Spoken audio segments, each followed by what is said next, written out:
and what aggregate demand illustrates. Aggregate demand shows the quantity of a nation's output demanded at a range of price levels. In this video, we're going to talk about short-run aggregate supply. Let's start by defining short-run. In microeconomics, you learned that the short run was defined as the fixed plant period. In macroeconomics, however, the definition is slightly different. In macro, we define the short run as the fixed wage period. What do we mean by the fixed wage period? This is the amount of time it takes for the wage rate that workers in a nation are earning to change following a change in some other factor like the price level or the level of total demand for labor or any other factor that might cause wages to change in a country. So wages are fixed in the short run because of things such as labor contracts, minimum wage laws, and worker expectations. In the short run, if firms need to reduce their costs because of a decrease in the price level, they cannot simply lower the wages that they pay the workers that they're employing. Rather than lowering wages, firms must lay workers off, reduce the level of employment, and this is how they will reduce their costs and meet the lower level of demand. We're going to see how this plays out in our graph in just a moment, but first let's move on to our definition of short-run aggregate supply. The short-run aggregate supply in a nation is a curve that illustrates the relationship between the average price level of goods and services in a country and the quantity of total output that businesses will wish to produce in a period of time at a range of price levels.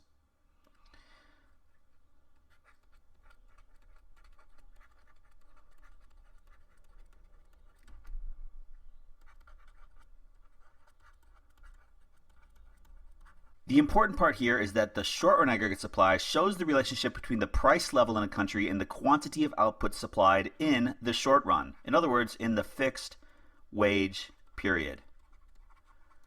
Now this curve, we're going to draw it in just a second, is going to look very familiar if you've already studied microeconomics. In microeconomics, we learned that there was a direct relationship between an individual goods price and the quantity that producers of that good are willing and able to supply in a period of time. Well, unsurprisingly, in macroeconomics, there's also a direct relationship between the average price level in a country, that's PL on my graph, and the quantity of real output, that's real GDP, that firms are willing and able to supply.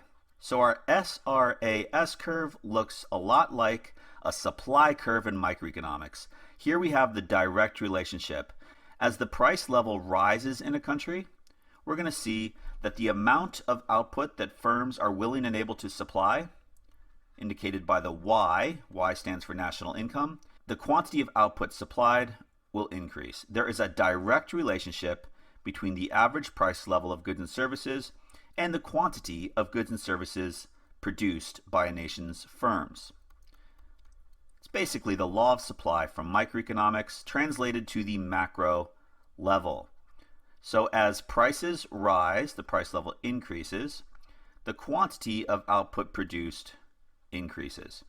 So let's talk about why there will be movements along the aggregate supply curve when price level changes. First, let's summarize our observations here.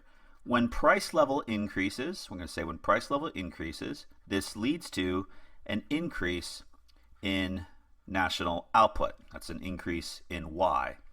When price level decreases, when there's deflation, as we call it in macroeconomics, there will be a decrease in the level of output produced in the short run. Why is this the case? The answer has to do with what we call sticky wages. Sticky is just another word for fixed wages. Because wages are sticky, in other words, they're not able to change quickly in responses to changes in the price level, firms have no other option when prices fall than to reduce the amount of output they produce and reduce the number of workers that they employ. Workers sign contracts that guarantee a fixed wage during the period that they're under contract. There are minimum wages. There are unemployment benefits that they could receive from the government if they were to lose their job. For these reasons, firms are not easily able to simply lower wages when the prices of their goods are falling. Therefore, firms must reduce the amount of workers that they employ. At the same time, when prices rise in a country, firms find that workers under contract will continue to get paid the same wage. Therefore, firms are incentivized to increase their output when the price level is rising. They'll continue to pay their workers the same amount, but they'll want to hire more workers and produce more output to take advantage of the higher prices for which they can sell their goods and services. It's just like in microeconomics. When price rises, firms have an incentive to produce more goods because they can earn more profits. When prices fall, firms have an incentive to produce fewer goods and reduce the number of workers that they employ because they can earn less profit at lower price levels. This explains the direct relationship. This is the direct relationship we observe in our short-run aggregate supply curve. In future videos, we'll talk about long-run aggregate supply and alternative views of aggregate supply, which account for what we call the variable wage period, when wages do adjust to the price level in the economy. However, the short-run aggregate supply curve is really easy to understand. It reflects the law of supply from microeconomics. The explanation for why it is upward sloping has to do with the fact that workers' wages do not quickly adjust to the price level in the economy. Therefore, workers will be hired when prices rise in a country and output will increase. When prices fall in a country, workers will be fired and output will decrease. So let's now talk quickly about factors that cause shifts in the short-run aggregate supply curve. So we know that rising prices will cause a movement up and to the right along the SRAS curve, and falling prices will cause a movement down and to the left along the SRAS curve. But what can cause a shift in the SRAS curve? Well, this is a lot like microeconomics as well. In micro, we learned that factors that shift a firm's supply curve include anything that affects the firm's costs of production. So in macroeconomics, we can conclude that factors that shift individual firms' supply curves can also shift the aggregate supply curve. This can include factors such as changes in the wage rate. WR for wage rate. If wages fall in a country, firms are going to find it profitable to produce more goods at every price level. So we would expect to see an increase in SRAS to SRAS1. So this would be the result of falling wages. If wages rise in a country, firms would find it less profitable to produce output at every price level, so we would see the SRAS curve shift up or inwards, as we like to say. Of course, wages aren't the only cost that firms face. Other costs that could change and cause a shift in aggregate supply are changes in resource costs. This could include raw materials, energy prices, transportation costs, and so on. A rise in resource prices would cause a decrease in SRAS to SRAS2. A decrease in resource costs would cause an increase in SRAS to SRAS1. Now keep in mind that whenever short-run aggregate supply shifts, what it means is that the quantity of output supplied at each price level would change. So at PL1, for example, a decrease in aggregate supply would result in a decrease in the quantity of real output supplied. At PL1, an increase in short-run aggregate supply would cause an increase in the quantity of output supplied by firms. Firms would find it more profitable at lower resource cost to produce output. They'd find it less profitable at higher cost to produce output. There are some other factors that can shift a country's short-run aggregate supply curve. Government regulation is a big one. An increase in the amount of regulation of the activities of firms in a country would increase costs of production and shift the SRAS curve up or inwards to SRAS2. Reduced government regulation would cause an increase in the quantity of output supplied at every price level, since firms face less red tape, since they face less bureaucracy and are able to produce whatever they want, however they want, in the least cost method. So reduced regulation could potentially increase aggregate supply and increase the amount of output produced at every price level.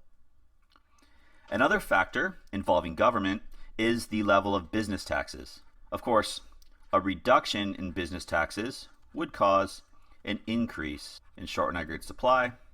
An increase in business taxes would cause a decrease in short-run aggregate supply. Taxes are another cost faced by firms. Therefore, lower taxes would cause more output at every price level.